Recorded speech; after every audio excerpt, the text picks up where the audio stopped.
Hello and welcome to the News Radar. In Washington, D.C., all eyes are on Ukraine's President Volodymyr Zelensky, who has arrived for a closely watched visit amid renewed diplomatic activity over the war with Russia.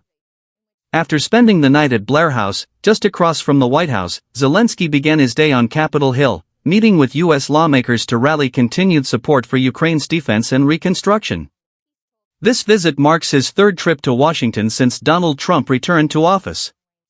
His primary goal is to secure further American military assistance, including long-range missile systems that Kyiv views as essential to strengthening its security and deterring future Russian aggression.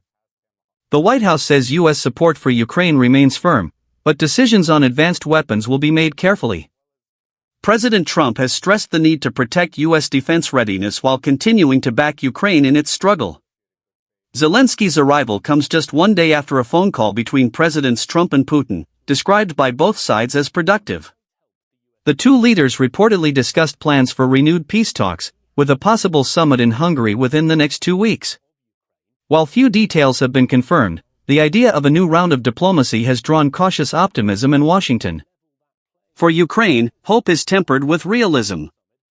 Zelensky said Moscow's sudden willingness to talk may be linked to Ukraine's expanding access to Western weaponry. He emphasized that any negotiation must begin with full respect for Ukraine's sovereignty and territorial integrity. Throughout the day, Zelensky is also meeting with U.S. defense officials and private sector representatives involved in rebuilding Ukraine's infrastructure. Meanwhile, on Capitol Hill, lawmakers are debating a new aid package that could include both military and humanitarian assistance. Leaders from both parties have signaled continued bipartisan support for Ukraine but also insist on strict oversight of U.S. spending. Later today, Zelensky will meet President Trump at the White House. Unlike previous visits, this will be a closed-door session in the Cabinet Room rather than the Oval Office. Officials say the agenda will include future security cooperation, sanctions against Russia, and long-term reconstruction planning for Ukraine. For Washington and Kyiv alike, this visit comes at a defining moment, one that could shape not only the course of the conflict, but also the next chapter of U.S.-Ukraine relations. We will continue to bring you new updates as more information becomes available. Stay with us for the latest updates.